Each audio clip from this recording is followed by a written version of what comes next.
আল্লাহর একটা সিফত হলো তিনি হলেন আলিমুল গায়েব। মহান আল্লাহ তাআলা অদৃশ্যের খবর জানেন। আপনার হৃদয় কি বলতেছে এটা পৃথিবীর কেউ না জানলে জানে কে? পাতালে কি আছে না আছে এটা কে জানে? পৃথিবীর কোন মানুষের জানা সম্ভব? মরুভূমিতে কতগুলো বালু আছে, পাহাড়ের পাদদেশে, পাথরের নিচে, অথবা প্রশান্ত মহাসাগর, আটলান্টিক মহাসাগরের নিচে একটা ক্ষুদ্র প্রাণী, ক্ষুদ্র একটা কীট ক্ষুধার যন্ত্রণায় চিৎকার দিলে এটা আল্লাহ শুনতে পায় না? ওই ক্ষুধার যন্ত্রণায় চিৎকার দিল যিনি শুনলেন, এবং ওই ক্ষুদ্র কীটটা যেটা চোখে দেখা যায় না, আমাদের খালি চোখে দেখা অসম্ভব, সেটা আল্লাহ দেখেন না? তার যে ক্ষুধা লাগছে এটা আল্লাহ জানেন না? জানেন। এটাকে বলা হয় গায়েব, অদৃশ্যর খবরাখবর সব আল্লাহর কাছে কি উদ্ভাসিত, প্রকাশিত। পৃথিবীর কোন সৃষ্টি গায়েব জানেন না। খবর পূজারী আলেমরা এ নিয়ে ভুল করে, এরা মনে করে নবী গায়েব জানে, অদৃশ্য জানে না। নবীকে গায়েব জানানো হয়েছে ততটুকুন তিনি জানেন, আপনি কিছুই জানেন না। কিন্তু আমি আপনাকে খবর দিলাম যে এই ঘটনা, যতটুকুন খবর দিলাম এতটুকুন আপনি জানলেন, আর খবর যতটুকুন আমি দেই নাই ততটুকুন আপনি জানেন নাই। তাই বলে কি আপনি সব জানেন? আপনি আমার কাছ থেকে খবর শুনে না জানেন, তাও সমস্তটা জানেন না, আংশিক জানেন, তাহলে আপনি সব জানা হইলেন? সব জানা হইল? সব জানা হইল না।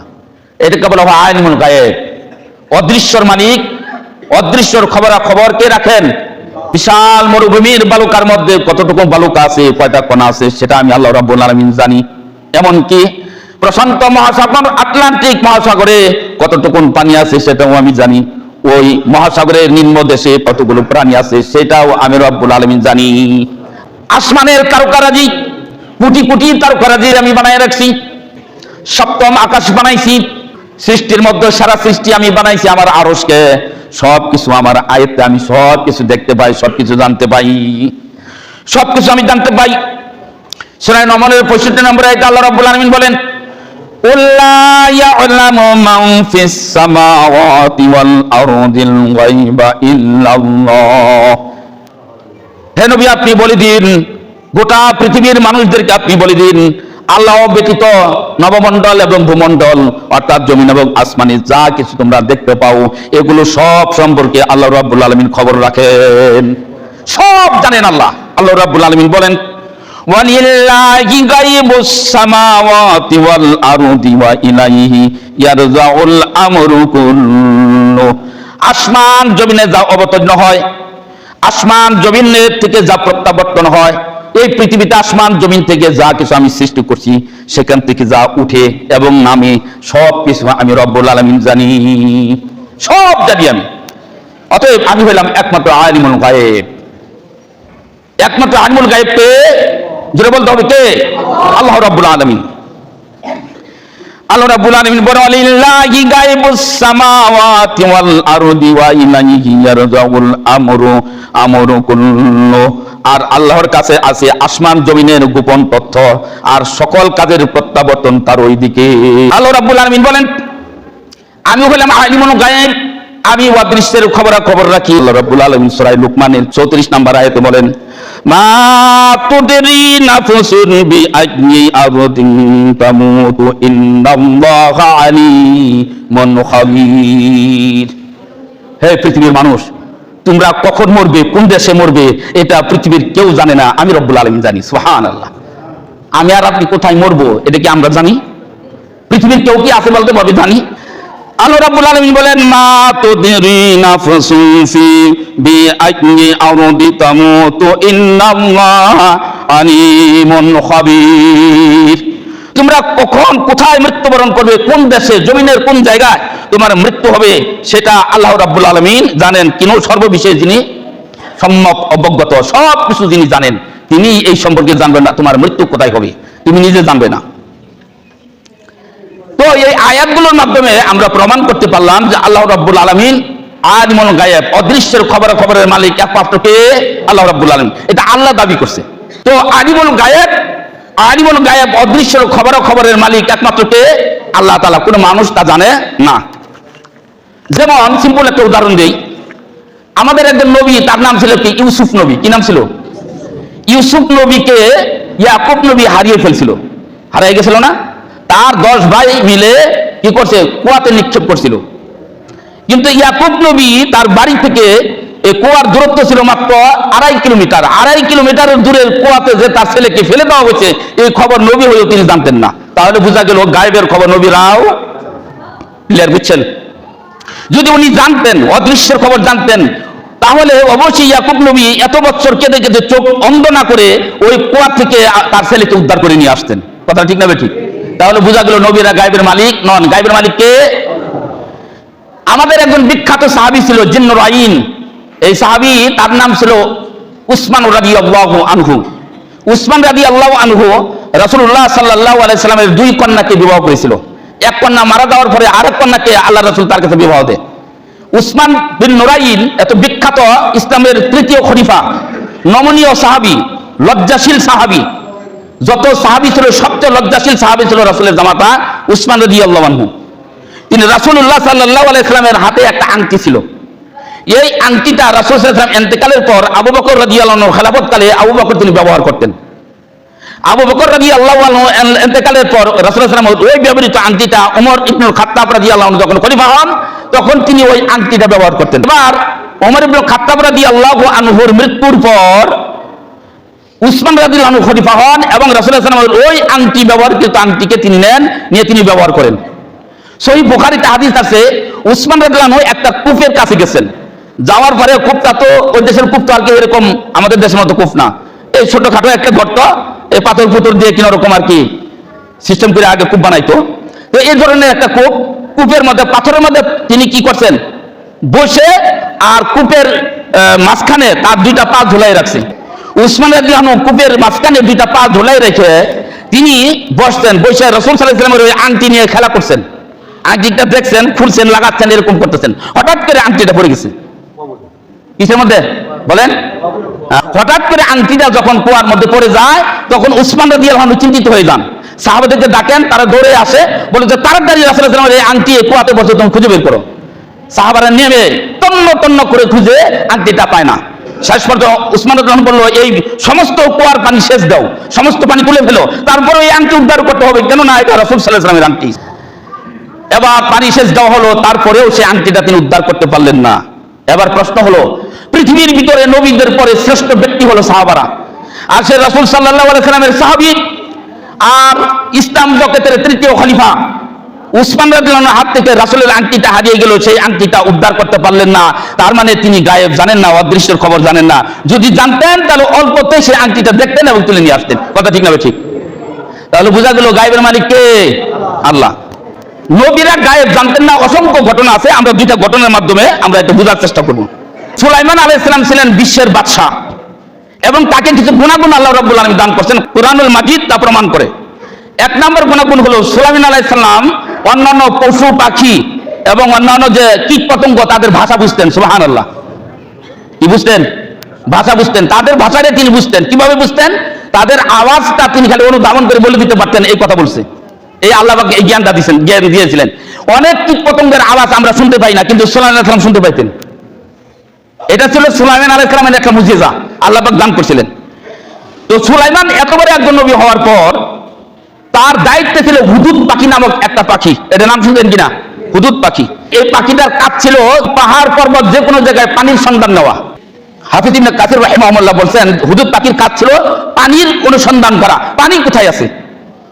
এমনকি জমিনের নিচেও যদি পানি থাকতো ওই হুদুদ পাখি আল্লাহর নবী সুলাইমান আলাইহিস সালামের কাছে পৌঁছায় দিত খবর। এই ক্ষমতা আল্লাহ রাব্বুল আলামিন ওই পাখিকেই দান করছিল, অন্য পাখিকে এই দানটা করে নাই। এর জন্য ওই পাখি যে প্রান্তেই পানি আছে সে খবর নিয়ে আসতো। সুলাইমান আলাইহিস সালাম জিনেদের মাধ্যমে সেখানে কূপ খনন করতেন।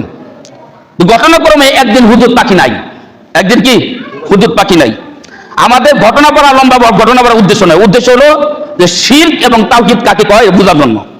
সূরা নমলের 22 নম্বর আয়াতে আল্লাহ রাব্বুল আলামিন বলেন, সুলাইমান আলাইহিস সালাম পাখিকে অনুপস্থিত দেখলেন একদিন। হঠাৎ করে একদিন সেই হুদুদ পাখিকে অনুপস্থিত দেখলেন, সে নাই। এবার সুলাইমান আলাইহিস সালাম বললেন, ওয়া তাফাক্কাদাত তায়র ফাকালা মা লিয়া লা আরাল হুদহুদা আম কানা মিনাল গায়িবিন। কি শব্দ আছে? গায়িবিন, গায়েব। সুলাইমান আলাইহিস সালাম সমস্ত পাখির খোঁজ নিলেন এবং বললেন, কি হলো হুদুদের? তাকে আমি দেখতে পাচ্ছি না, সে গায়েব, দেখতে পাচ্ছি না। তার মানে কি? সে গায়েব, অদৃশ্য, তাকে দেখা যাচ্ছে না। সুলাইমান আলাইহিস সালাম এ কথা বলার পর এবার সুলাইমান আলাইহিস সালাম বললেন, হুদুদ কোথায় গেল? আমি তাকে দেখতে পাচ্ছি না কেন? সে নাকি অনুপস্থিত, অর্থাৎ সে অদৃশ্য, সে আমার কাছে উপস্থিত নয়, গায়েব। সুলাইমান আলাইহিস সালাম বললেন, লা উআযিবান্নাহু আযাবান শাদীদা, আমি এই হুদুদকে খুব কঠিন শাস্তি প্রয়োগ করব। হুদুদকে কি প্রয়োজনে লোক না পাওয়া গেলে তখন রাগ ওঠে না? তখন আল্লাহর নবী খুব কড়া ভাষণ দিয়ে বললেন, হুদুদকে আমি কঠিন শাস্তি দেব, কিংবা কি করব, আওলা আযবাহান্নাহু, অতঃপর না হলে তাকে আমি জবাই করব, কুরবানি করব, অথবা হত্যা করব। আওলা ইয়াতিয়ানি বিসুলতানিম মুবিন, যদি সে উপযুক্ত কৈফিয়ত আমাকে না দিতে পারে, আমি হুদুদকে আমি রক্ষা করব না, ওকে আমি হত্যা করব, আর নাহলে তার চূড়ান্ত শাস্তি দিব। আল্লাহ রাব্বুল আলামিন বলেন, তখন সুলাইমান আলাইহিস সালামের কথা বলার পর হুদুদ যখন আসলেন, সুলাইমান আলাইহিস সালামের কাছে আসার আগে অন্যান্য পাখিরা, অন্যান্য যে সুলাইমান আলাইহিস সালামের জনগণ, অর্থাৎ পশু পাখি কীট পতঙ্গ, তাদের কেউ বলে দিল, হে হুদুদ, তোমার বাঁচার কোনো উপায় নাই, আজকে আমাদের নবী রাগান্বিত হয়েছে, যথাসময়ে তোমাকে উপস্থিত পায় নাই, অতএব নবী বলছে যদি এখন তুমি নবীর কাছে যাও তোমাকে জবাই করে দিবে। হুদুদ খুশি হলেন, সুবহানাল্লাহ। দেখেন একটা অবুঝ প্রাণীকে আল্লাহ পাক কি বুঝ দান করছে, নবী জবাই করবে এই কথা শুনে তিনি কি হলেন? খুশি হলেন। ইবনে কাসির রাহমাতুল্লাহ আলাইহি বলেন, হুদুদ খুশি হওয়ার একটা কারণ ছিল, তার পিছনের কারণ যুবকরা শোনো। হুদুদ খুশি হলেন এই কারণে যে হুদুদ বলেন, আমার জীবনে আমার মার সাথে আমি বিয়াদবি করি নাই। সুবহানাল্লাহ, একটা পাখি মার অনুগত, অতএব আমার মার দোয়ার কারণে হলো আল্লাহর নবীর এই জবাই করবে, এটা থেকে আল্লাহ পাক আমাকে রক্ষা করবে। সুবহানাল্লাহ। ইবনে কাসির বললেন, এই হুদুদ ছিল মায়ের খেদমতে নিয়ে যেত, মার খেদমত করতেন এই হুদুদ, একটা পাখি। তাহলে দেখেন আজকে আমরা মানব কোন পর্যায়ে আছি, মাকে আমরা কোনো কি গণি না, মাকে আমরা কিছুই মনে করি না, যখন যা আসে মুখ দিয়ে তাই বলি। ইবনে কাসির রাহিমাহুল্লাহ বলেন তাফসীরে, যে মার খেদমতের কারণে আল্লাহ রাব্বুল আলামিন হুদুদকে রক্ষা করেছিলেন। এবার আল্লাহ রাব্বুল আলামিন বলেন, ফাবাকাতা গায়রা বাঈদিন ফাকালা আহাত্তু বিমা লাম তুহিব বিহি। হুদুদ বললেন, কিছুক্ষণ পরে হুদুদ যখন আসলো তখন বলল যে, হে বাদশা, হে আমাদের নবী, হে আল্লাহর নবী, শুনুন, আমি যা জানি আপনি তা জানেন না। সুবহানাল্লাহ। তাহলে বোঝা গেল জানাজানির ক্ষেত্রে নবীরা সব জানে না। নবীরা যদি গায়েবী জানতো তাহলে সব কিছু এই হুদুদকে আর এরকম পাকড়াও করতো না, জানতো যে হুদুদ অমুক জায়গায় আছে, ঠিক? তাহলে দেখা গেল সুলাইমান নবী হয়েও গায়েব জানে না, জানে। আর আমাদের দেশের হুজুররা গায়েব জানে, কিভাবে জানে?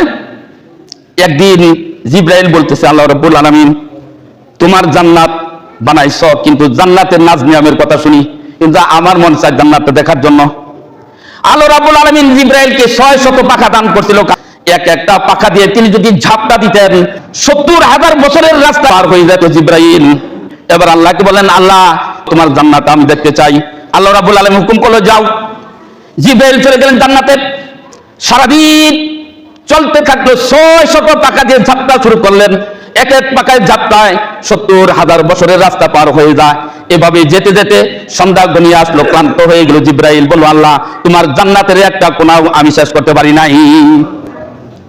তাহলে তো বিশাল বড় জান্নাত বিশাল বড়, জান্নাত কি বিশাল বড়।